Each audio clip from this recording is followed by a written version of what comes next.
Hi guys! Maganda rin gabi. Welcome back po dito sa Gandara SRU channel for Showbiz Update. Andito na naman nga po akong muli nagbabalik. Ang nagmamaganda ninyong kachismosang Kimpa, wala na nga pong iba si Gandara upang maghatid sa inyo ng latest update and fresh happenings patungkol kina Kim Chiu and Paolo Avellino. And para po sa gabing ito, ang tatalakayin naman natin at pag-uusapan ay may kinalaman nga po dito sa pangbubuking sa Kim Pao. Yan at pagtripan na naman nga po ni Miss Carl, si Kim and Paolo. So nakakatuwa naman at maraming mga paayuda sa Kim Pao, no? Yung mismong kasamahan nila. Anyway, bago tayo mag-start sa mga di pa nakaka-subscribe sa ating channel, paki-click lang po tayo na subscribe button at notification bell na nariyan sa baba para mag-updated po kayo at ma-notify tuwing may bago po tayong chika at balita hinggil sa Kim Pao. Basta mga balita na may kinalaman kina Kim Chiu and Paolo Avellino, sagot na natin yan. Pero magbasa muna tayo ng mga comment guys mula sa ating mga kakimpaw bilang pasasalamat natin sa inyong pagtutok parate at pagsubaybay sa ating update. First comment mula po kay Madam Zenny Yumol. So ayan, magandang gabi po sa inyo and shout out. Magsisisi ang mga bashers dahil dadami ang viewers ng The Alibay. Kasi magiging curious mga bashers at manonood para humanap ng ibabash. Hahaha. Actually, hindi lang sila pati mga casual netizens. Alam niyo yung kakaano nila, kakabash, kakabangkit sa The Alibay, ganyan, makukurious yung mga netizens, ano bang meron sa The Alibay? Bakit nag-trending? Bakit pinag-uusapan? Bakit nilalait actually? Bakit nilalait yung The Alibay nila Kim and Paolo? Ano bang meron doon? So, makukurious yung mga tao, and then, ayun, tataas pa ang ratings, magsisisi talaga sila. Diba? Actually, nagpapasalamat ako minsan sa mga kapag tinitira yung project nila Kim and Paolo, nagpapasalamat ako kasi,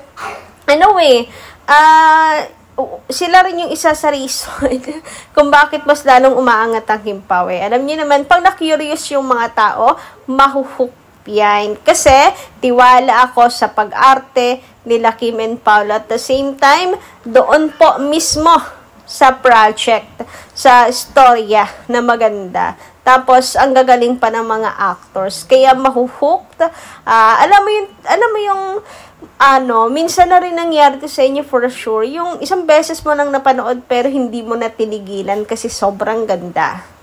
Oo, meron akong gano'n. Yung iba kasi, parang napanood ko, hindi ko na ulitin. Pero yung isang beses panoorin mo, mahuhook ka talaga at susubaybayan mo na. Ganyan ang mangyayari sure niyan. Kaya tataas lagi po ang ratings ng The Alibay. Excited na nga po ako Sa amin tala, ayon naman sa komento ni Ma'am Rosemary Diano, maganda ring gabi and shout out po sa inyo. Ayon sa kanya, Miss Gandara, sweet talaga si Darren sa mga friends niya kasi napaka-sweet din niya kay Alexa Ilacad.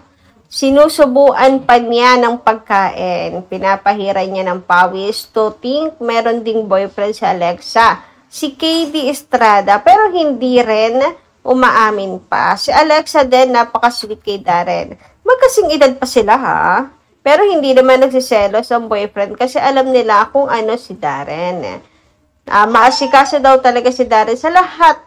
Kaya gustong-gusto siya ng mga kasabahan nila sa showtime. So, ayan, na mga malisisyoso dyan, diba? Na pag meron po nakitang sweet moments, hindi naman sweet moments, yung alam mo yung care nila sa isa't isa. Yeah, yung pagiging close ni Darren kay Kim Chiu. Syempre mag-bestie, diba? Doon pa nga lang sa tawagan nilang bestie. Binibigyan niyo pa ng mali siya. Mag-bestie na nga daw, diba? Sinisigaw na nga nila Darren and the Kim bestie. Ewan ko ba? So, ayan sa lahat po ay ganyan siya. Si Darren. Dito pa nga lang kay Alexa, magkasing edad. Pero walang mali siya. Kasi, tanggapin po natin na meron po talagang ganong klaseng barkadahan. Siguro wala kayong friends. Ang lungkot naman ng buhay niyo. Kaya ayan guys, sorry na lamang. Perfect example niya si Alexa talaga kasi magkasing edad. Pero hindi po nalilink. Pero bakit pag kay Kim, ililink na ipipilit talagang ilink? Eh halos mag-ate na yung dalawa, di ba? Hindi lang halata kay Kim kasi ano siya, baby face. Pero guys, wake up. Sarap niyo pag-uuntugin. Samantala, ayun naman kay Maritos. Magandang gabi. Sabi niya, hello po Gandara. Yes, tama po.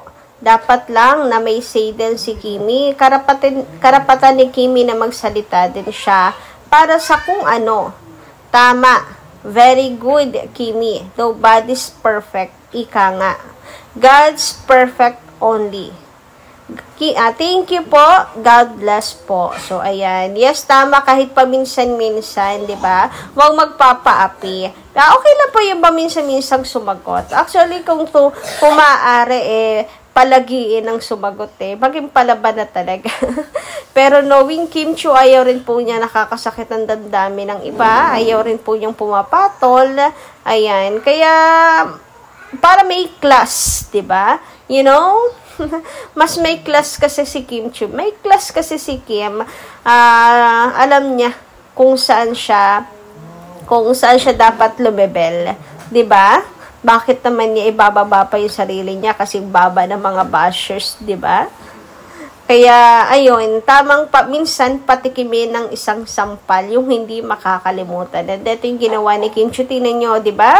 Ang sambayan ng Pilipino ay rumesbak din sa kanya. Kasi totoong napakarami po na dapat nating pagfokusan ng pansin, kagaya na lamang ng nangyayari ngayon sa Pilipinas. Ang nakawain ay nako, kapag talaga naman pinalubog nyo pa ang issue ngayon ng korupsyon, ay talagang napakabobo na ng Pinas. Wala na talagang pag-asa. Samantala, dumako naman nga po tayo dito sa Kim Pao. Ayan po ang update. Thank you at Darwin P. Chiang. Napagbigyan mo kami magpa-pick sa'yo. So, eto pa, yung Paulo po, ang pogi, hashtag alagang Kim, hindi ko sila tag. Grabe naman nga sa hashtag alagang Kim.